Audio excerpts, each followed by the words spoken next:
Well, hi, I'm Carl, and welcome back to Adventures in Camping. Today, we have to repair something. Last time I went out, when I did the video on finding those holes in the woods, I broke my axe handle. So today, we're going to prep a store-bought axe handle for hanging or rehandling the head. And if we have time, we'll go into hanging the head. That may become a second video. Oh, and if you want to help me reach and teach leaders and youth more outdoor skills, and you want more videos like this, subscribe. Hit the bell icon so you'll be notified when I put out a new video, and let's get to it.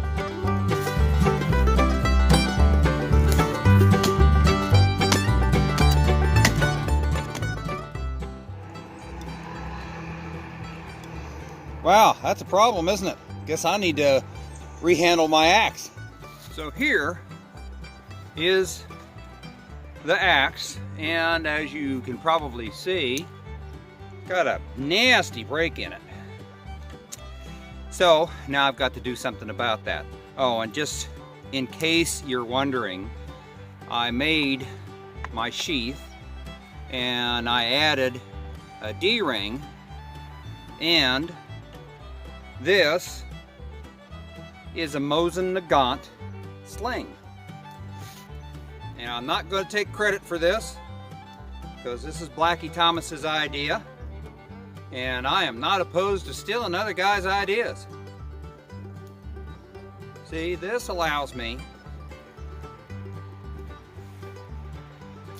to carry my axe in the field and still have both hands. So you can see. All right. Now we have the store-bought axe handle, and it pretty well matches the length of the handle that I need. There are a few differences, and I'm going to take care of that because I like the way this one is shaped better than this one. This one has an enormous fawn's foot, which I don't like.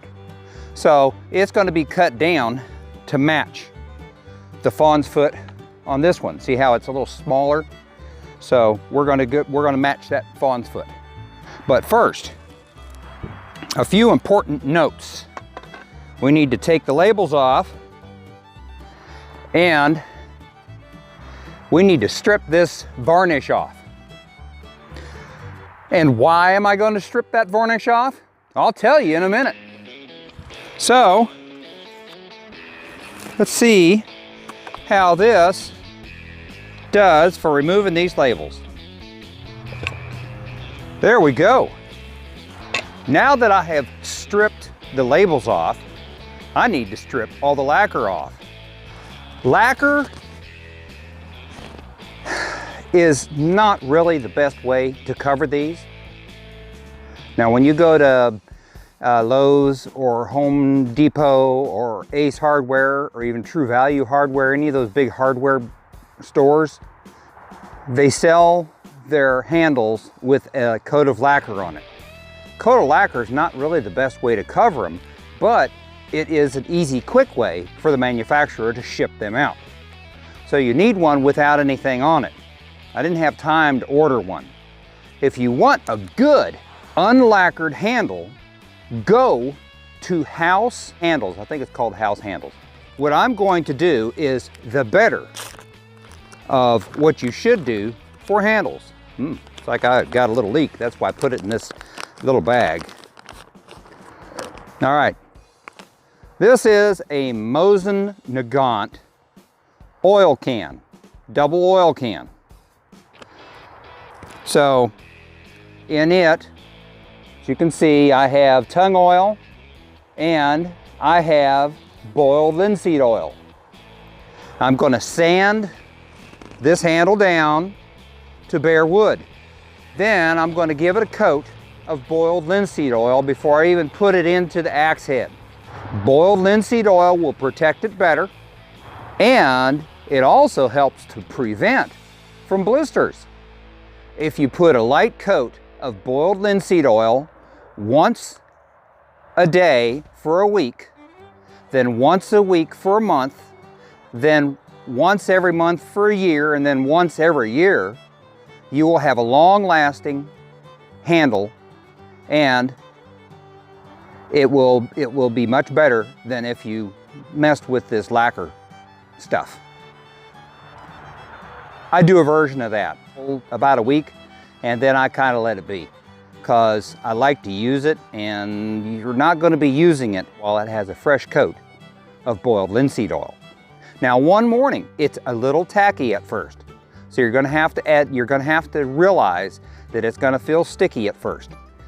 Once you start to use it and sweat on it, then it's going to start to break in nicely. I use these on my blacksmith hammers, and I love it. So, let's get to it. I'm starting with an assorted package of sanding sheets. 50 grit coarse.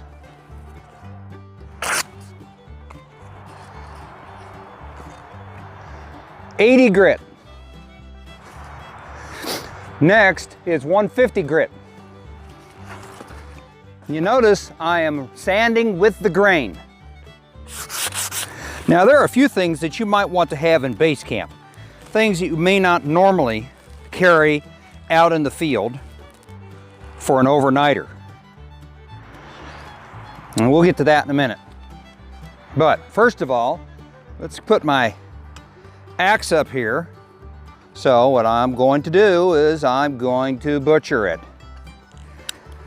Okay.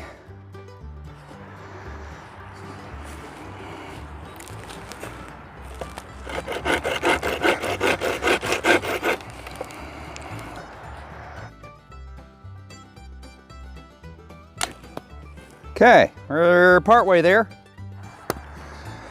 And yes, you're gonna have your saw, but what I'm gonna show you in a minute, you're probably not gonna have me.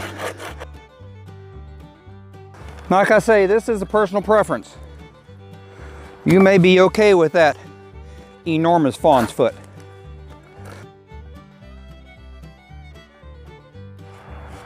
So this is a wood rasp. So that's what I'm going to use to dress this.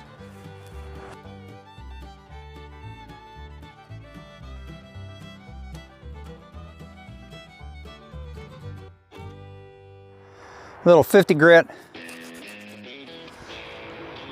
some 80 grit, a little 150 grit. Yes, I know you're probably not going to have this in camp, but you may decide that you want to have it in camp. It's up to you. It's your camp.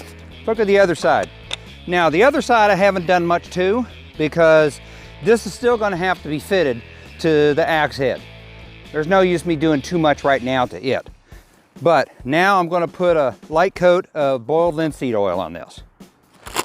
Yes, and something else you probably are not going to have in camp are vinyl gloves.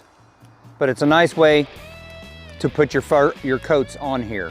You can put a thin coat on it and not make a horrible mess.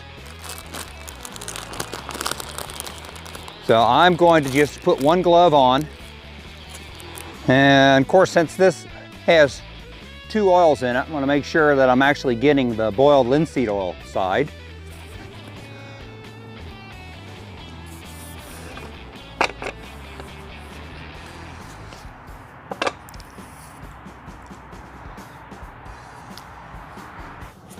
Get some on that end where the grain is open. Get that nice and filled in. Make sure I got a good coat on it. Okay. Now, I'm gonna have to come back to this and let it sit. Day 2. Another light coat. All right, both of these hunter's axes have House Handle Company handles. You can find them on the internet, and you can order a handle that has nothing on it. That's what you want, so you can put boiled linseed oil.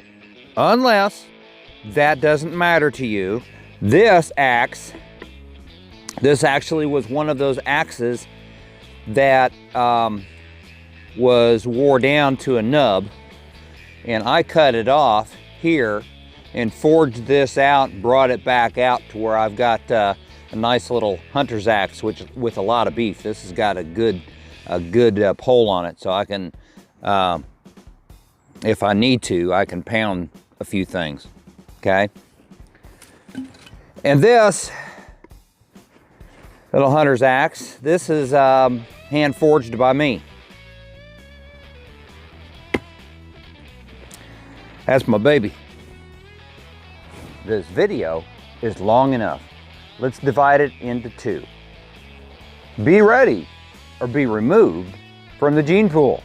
Y'all come back now. You hear?